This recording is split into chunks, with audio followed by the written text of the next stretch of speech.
बहुत दूर 7 पहाड़ों और 4 नदियों के पार एक प्यारा सा गांव बसा था। नाम था सूरजपुर।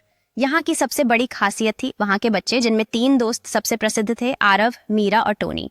एक दिन जब ये तीनों गांव के बाहर खेल रहे थे, आसमान में अचानक एक चमकती हुई रोशनी दिखी। वो रोशनी धीरे धीरे नीचे आई और एक सुनहरा पक्षी बन गई। सुनहरा पक्षी बोला, मैं एक जादुई जंगल से आया हूँ। वहाँ की आत्मा न्याय संकट में है। अगर कोई उसे बचा सकता है तो वो तुम तीनों हो, जिनके दिल सच्चे हैं, इरादे साफ हैं और दोस्ती मजबूत है।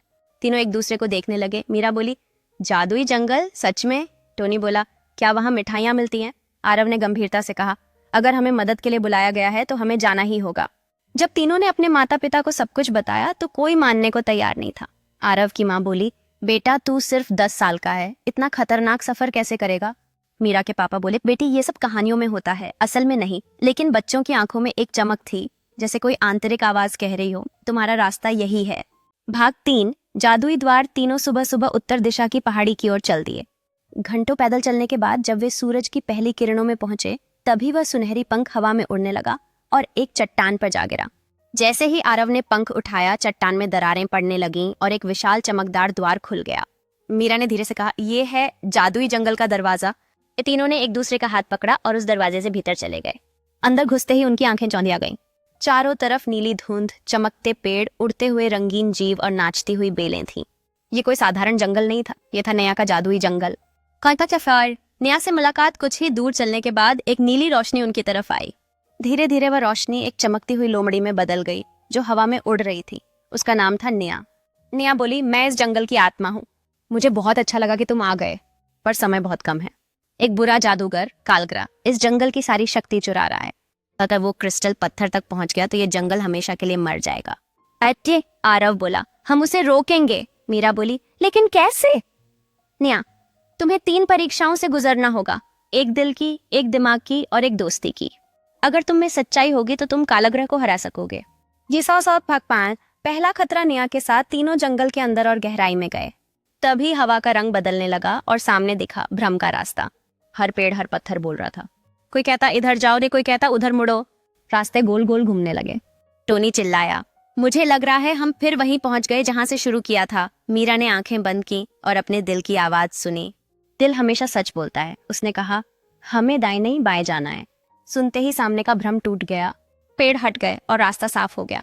निया ने कहा, अब बहुत अच्छा मीरा, तुमने दिल की परीक्षा पास की। दूर पहाड़ के पीछे एक बड़ा महल था, काले धुएं से घिरा हुआ। वहां से एक लंबी डरावनी छाया उन्हें देख रही थी। वही था कालग्रह, जिसने ये सब जादू रचा था। तीनों अब अकेले थे। आरव, मीरा और टोनी ने एक दूसरे को देखा और निया की मदद के बिना जंगल को बचाने के लिए आगे बढ़ने का निश्चय किया। क्या आरव, मीरा और टोनी बिना निया की मदद के जंगल बचा पाएंगे? उनके दिलों में दोस्ती की ताकत थी और वे जादू का सामना करने के लिए तैयार थे। क्या कालग्रह का जादू टूटेगा?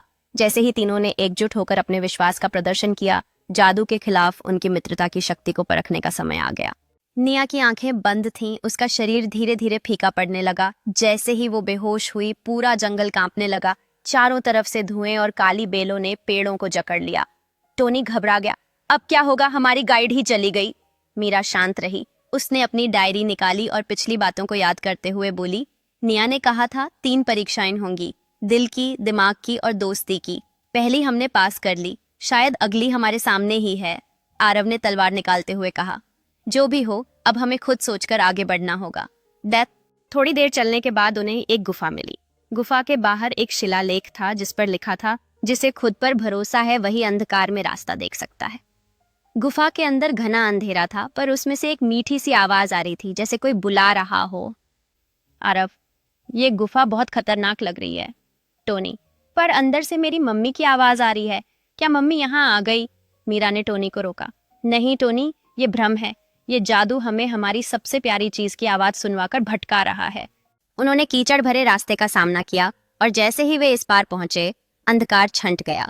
उनके सामने चमकता हुआ एक जादुई पत्थर रखा था, जो बुद्धि की परीक्षा का प्रतीक था। जैसे ही आरव ने उसे छुआ, एक हल्की रोशनी उठी और निया की आंखें खुल गईं। निया मुस्कुराई, बहुत अच्छे बच्चों, तुमने दूसरी परीक्षा पास कर ली। तुम्हें बुद्धि और साहस दोनों हैं। कालग्रह की चाल के सुनते ही निया कांप उठी। पर ज्यादा समय नहीं बचा, उसने कहा। कालग्रह अब क्रिस्टल की ओर बढ़ रहा है। अगर वह उसे छू लेगा तो पूरी दुनिया में अंधकार फैल जाएगा। तीनों बच्चे ने गंभीरता से निया की ओर देखा। आरव ने पूछा, तो अब हमें क्या करना होगा?